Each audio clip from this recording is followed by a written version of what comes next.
एक समय था जब रावण की आंख उठती थी तो इंद्र की सभा कांप जाती थी। जब उसकी उंगली उठती थी तो सागर की लहरें दिशा बदल लेती थीं।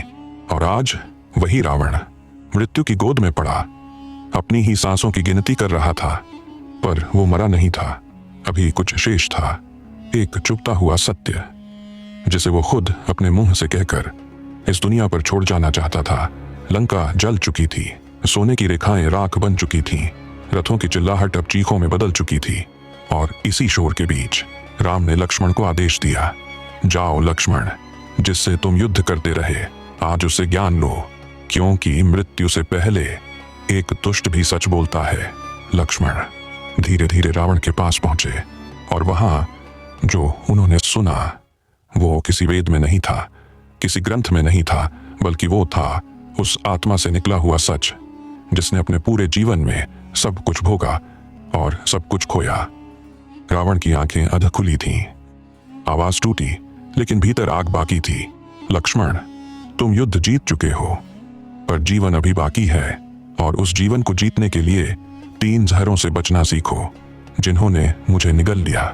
रावण की आंखें लाल हो उठी, उसकी आवाज गहराई से गूंजी, पहला, कभी किसी शुभ कार्य को टालना मत। मैं जानता था कि राम कौन है, उनकी आंखों में जो तेज है वो किसी साधारण मनुष्य का नहीं, लेकिन मैंने सोचा कल सोचूंगा, अभी वक्त है, और यही कल मेरी आज की चिता बन गया। समय कभी तुम्हारे लिए नहीं रुकता लक्ष्मण, पर तुम समय को नजरअंदाज करोगे तो वो तुम्हें कुचल देगा। दूसरा, अपने शत्रु को कभी छोटा मत समझना। मैंने हनुमान को देखा, एक वानर, हंसी आई मुझे, सोचा एक बंदर क्या करेगा, और वही बंदर मेरी लंका जला गया, मेरे पुत्र का वध कर गया, और मेरी नींद मेरे सिंहासन से छीन ले गया। जो शत्रु दिखता है वो शायद नुकसान न करे, पर जिसे तुम नजरअंदाज करते हो वो तुम्हारी रीढ़ तोड़ता है। तीसरी बात, कभी भी अपने गहरे रहस्य अपने सबसे प्रिय जन से भी मत बांटना। मैंने विभीषण को बताया कि मेरी मृत्यु मेरी नाभि में है, क्योंकि मैं उसे अपना समझता था, और वही अपना राम के सामने मेरी मृत्यु बनकर खड़ा हो गया, हो गया। अपनों से बड़ा कोई धोखा नहीं लक्ष्मण, जिसे तुम दिल देते हो वो तुम्हारा हृदय चीर सकता है। अब रावण कांप रहा था, उसकी सांसें टूट रही थीं, पर आंखें खुली थीं, जैसे वो चाहता था कि उसका सत्य इस संसार की नसों में उतर जाए।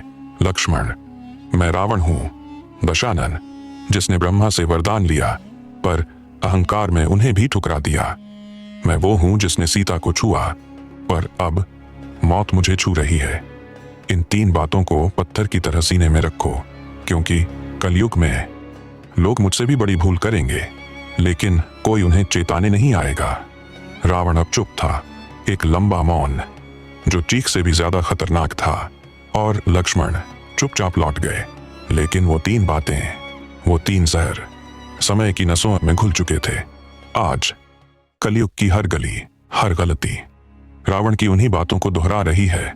लोग आज भी शुभ कार्यों को टाल रहे हैं, शत्रु को हंसी में उड़ा रहे हैं, और अपने राज सबको बता रहे हैं। रावण मर चुका है, पर उसकी कही 3 बातें अब भी जिंदा हैं, और जो इन्हें अनदेखा करता है वो रावण की राख में अपना भविष्य तलाश रहा है। अब सवाल ये नहीं कि रावण ने क्या कहा, सवाल ये है, क्या तुम सुन रहे हो